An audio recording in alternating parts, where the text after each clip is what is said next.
Hi everyone, welcome to Cognitive Edge Points YouTube channel. இன்னைக்கு வீடியோல நாம பார்க்க போற reaction Swern oxidation. Swern oxidation ரொம்ப பவர்ஃபுல்லான very important oxidation reaction which oxidizes alcohols to carbonyl compounds.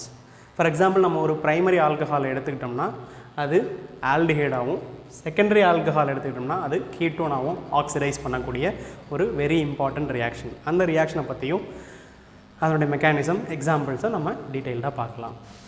Swern oxidation நம்ம use பண்ணுற reagents DMSO dimethyl sulfoxide and oxalyl chloride. இது ரெண்டும் தான் important reagents used in Swern oxidation. ஒரு general example வச்சுட்டு நம்ம Swern oxidation explain பண்ணலாம். We have a alcohol here which can be either primary or secondary depending upon R group. அதை நம்ம Swern reagents ஆன DMSO oxalyl chloride in DCM at -60 degrees Celsius low temperature conditions வந்து ரொம்ப முக்கியம். Followed by base treatment. Treat பண்ணும்போது நமக்கு ketone கிடைக்கும், oxidised product. இதுதான் Swern oxidation. இதில் ட்ரைஎத்திலமைன் மாதிரியான பேஸ் ரொம்ப முக்கியம். அது போடலைன்னா நமக்கு ப்ராடக்ட் வேறு கிடைக்கும். அதை நம்ம மெக்கானிசத்தில் பார்க்கலாம். Swern oxidation மெக்கானிசம் பார்க்கலாம். Swern reagents dimethyl sulfoxide and oxalyl chloride இது ரெண்டும் தான் ஃபஸ்ட்டு ரியாக்ட் பண்ணி நமக்கு அட்டாக்கிங் ஸ்பீசிஸான ஒரு சல்ஃபர் இலைடை உருவாக்கும். அது எப்படி உருவாக்குதுன்னு ஸ்டெப் பை ஸ்டெப்பாக பார்க்கலாம். ஃபஸ்ட்டு ஸ்டெப்பு நமக்குடைய டைமித்தைல் சல்ஃபாக்சைடில் இருக்கிற ஆக்சிஜன் ஹைலி எலக்ட்ரோநெகட்டிவ். ஸோ இந்த பாண்டை இப்படி போலரைஸ் பண்ணி சல்ஃபர் மேலே பாசிட்டிவ் சார்ஜையும் ஆக்சிஜன் மேலே நெகட்டிவ் சார்ஜையும் உருவாக்கும். ஸோ உருவான பாசிட்டிவ் நெகட்டிவ் சார்ஜஸ். ஸோ இந்த negative charge carbonyl carbon nucleophilic attack மூலமாக it will attack carbonyl carbon and the bond carbonyl bond வந்து போலரைஸ் ஆகி ஆக்சிஜன் மேலே நெகட்டிவ் கார்பன் ஒரு டெட்ராஹைட்ரல் இன்டர்மீடியேட்டை உருவாக்கும். ஸோ அப்படி உருவாக்கும் போது நமக்கு கிடைக்கிற compound CH3 sulphur CH3 and sulphur வந்து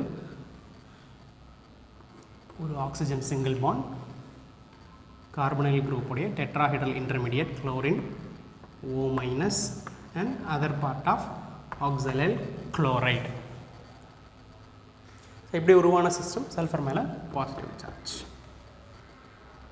இனி இங்கே இருக்கிற negative charge will polarise back and eliminate chlorine to produce a salt CH3 yes CH3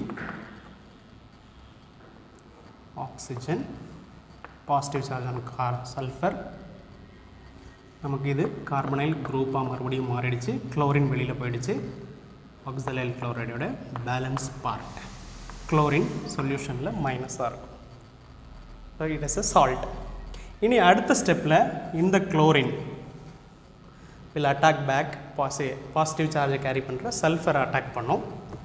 attack பண்ணும்போது இங்கே இருக்கிற bond will polarise here and this bond will polarise here. Chlorine will leave. இப்படி leave ஆகும்போது இது ஒரு பார்ட்டாக நமக்கு சல்ஃபர் ரிலேட்டாக கிடைக்கும். இந்த பார்ட்டு கார்பன் டை ஆக்சைடாக வெளியில் போயிடும். இந்த பார்ட்டு கார்பன் மோனாக்சைடாக வெளியில் போயிடும். Cl- சொல்யூஷனில் இருக்கும். ஸோ அதை தனித்தனியாக எடுத்து எழுதிக்கலாம். CH3 S CH3 plus Cl S மேலே பாசிட்டிவ் குளோரின் மேலே மைனஸ். இதுதான் நம்மளுடைய ஆக்டிவ் ரியேஜென்ட். வெளியில் போன carbon dioxide gas, carbon monoxide gas, சொல்யூஷனில் இருக்கக்கூடிய குளோரின் ஏற்கனவே இருந்தது. ஸோ இந்த ரியாக்ஷன் இந்த ஸ்டெப்போடைய டிரைவிங் ஃபோர்ஸே இந்த stable carbon dioxide carbon monoxide gases ஈஸியாக வெளியில் போகும். அதனால தான் இந்த ஸ்டெப்பு ரொம்ப ஃபெசைலாக இருக்கும். நமக்கு தேவையான அட்டாக்கிங் ஸ்பீசிஸ் சல்ஃபர் இலைடு கிடைக்கும். இதுதான் நெக்ஸ்ட் ஸ்டெப்பில் ஆல்கஹாலோட ரியாக்ட் ஆகி நமக்கு தேவையான கார்பனைல் காம்பவுண்டை உருவாக்கும். அடுத்தது மெக்கானிசத்தோடைய ஸ்டெப் 2. நம்ம ஃபஸ்ட்டு ஸ்டெப்பில் ரிయేஜென்ட்ஸ் ரெண்டும் சேர்ந்து உருவாக்கினா ஆக்டிவ் சல்ஃபர் இலைடும் ஆல்கஹாலும் ரியாக்ட் பண்ணி நமக்கு தேவையான கார்பனைல் காம்பவுண்டை உருவாக்கும். எப்படின்னு பார்க்கலாம். பேசிக் மீடியம், ஸோ H+ வெளியில் போயிடும். ஆக்சிஜன் மேலே இருக்கிற லோன் பேர் இங்கே சல்ஃபர் அட்டாக் பண்ணோம். குளோரின் வெளியில் போயிடும். இது ரெண்டும் சேர்ந்து HCl ரியாக்ஷன் மீடியத்தில் வெளியில் போயிடும்.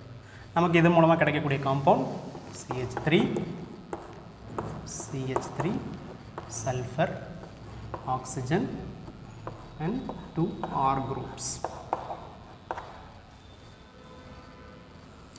We have a second step la base இருக்கு நம்ம சொல்லிருக்க மாதிரி ரொம்ப இம்பார்ட்டன்ட் ஸ்டெப் பேஸ் ஆட் பண்ணியிருந்தோம்னா ஸோ இங்கே கனெக்ட் ஆகிருக்கிறது சல்ஃபர் ஆக்சிஜன் எல்லாமே எலக்ட்ரான் வித்ட்ராயிங் குரூப்ஸ் பேஸ் உடைய இந்த புரோட்டானுடைய அசிடிக் கேரக்டரை இன்க்ரீஸ் பண்ணும் பிகாஸ் இந்த எலக்ட்ரானை வந்து சல்ஃபர் வந்து ஹோல்ட் பண்ணி வச்சுக்க முடியும் because of the availability of free d orbitals and highly electronegative oxygen பக்கத்துலேயே இருக்குது. அதனால் நம்ம எடுத்துக்கிற ட்ரைஎத்திலமைன் இங்கே இருக்கிற புரோட்டானை அப்ஸ்ட்ராக்ட் பண்ணிடும். ஸோ இங்கே பாண்ட் இங்கே மூவ் ஆகும். ரிசல்டன்ட் ஒரு Carabao anion sulphur CH3 CH2 minus oxygen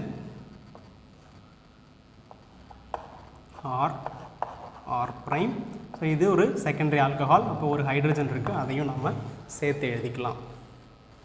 இப்போ நெக்ஸ்ட் ஸ்டெப்பில் இந்த CH2 minus we know it is a very strong base. இங்கே இருக்கிற புரோட்டானை அப்ஸ்ட்ராக்ட் பண்ணோம். புரோட்டான் மூலமாக வெளியில் போன electrons will migrate to here and this electrons will move here. இப்போ ரிசல்டன்ட் என்ன? நமக்கு தேவையான ஒரு keto compound and thio ether. இதுதான் நமக்கு தேவையான ஃபைனல் ப்ராடக்ட். ரொம்ப சிம்பிள் மெக்கானிசம். ஏற்கனவே சொன்ன மாதிரி ட்ரைஎத்திலமைன் பேஸ் போட வேண்டியது ரொம்ப முக்கியம். சப்போஸ் நம்ம பேஸ் போடாமல் இருந்தோம்னா ரியாக்ஷன் மீடியத்தில் குளோரின் ஆனயான்ஸாக இருக்கும். பேஸ் போடாத பட்சத்தில் Cl மைனஸ் சிம்பிளி ஒரு நியூக்ளியோஃபிலிக் சப்ஸ்டிடியூஷன் மூலமாக இந்த டைமித்தல் சல்ஃபாக்சைடு குரூப்பை வெளியில் தள்ளிட்டு நமக்கு ஒரு அல்கைல் ஹேலைடு தான் ப்ராடக்டாக கிடைக்கும். ஸோ பேஸ் ஒர்க்கப்ன்றது ரொம்ப முக்கியமான ஸ்டெப் இந்த ஸ்வர்ன் ஆக்சிடேஷன். ஸ்வர்ன் ஆக்சிடேஷனுக்கு ரெண்டு செலக்டட் எக்ஸாம்பிள்ஸ் பார்க்கலாம். ஃபஸ்ட் எக்ஸாம்பிள் வந்து ஒரு ஸ்டீராய்டு டெரிவேட்டிவ்.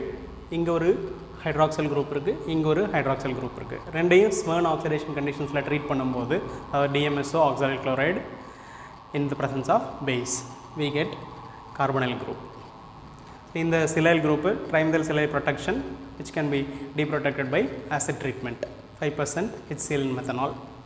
Second example ஒரு primary alcohol secondary alcohol ரெண்டுமே இருக்கக்கூடிய ஒரு compound. So இதை Swern oxidation conditions ட்ரீட் பண்ணும்போது we get a primary alcohol converted to aldehyde, secondary alcohol converted to ketone. Summary of Swern oxidation. Swern oxidation reaction வந்து primarily used for oxidation of alcohols. Primary alcohols இருந்தால் aldehydes ஆகும், secondary alcohols இருந்தால் ketones ஆகும் oxidise பண்ணக்கூடியது தான் Swern oxidation. Suppose special கேஸஸில் அமைட்ஸை நம்ம nitriles ஆகும் convert பண்ண முடியும் Swern oxidation கண்டிஷன்ஸில். Important reagents DMSO and oxalyl chloride at low temperature in the presence of base. Suppose நம்ம பேஸ் போடாமல் விட்டுட்டோம்னா நமக்கு கிடைக்கக்கூடிய ப்ராடக்ட்டு கார்பனல் காம்பவுண்டுக்கு பதிலாக ஆல்கைல் ஹாலைடு கிடைக்கும். அதை நம்ம மெக்கானிசத்தில் பார்த்தோம். இதுதான் ஸ்வர்ன் ஆக்சிடேஷனோட சம்மரி. இந்த ரியாக்ஷனில் ஏதாவது சந்தேகம் இருந்தால் நீங்கள் கமெண்ட் பண்ணுங்கள், நாங்கள் அதுக்கு ஆன்சர் பண்ணுறோம்.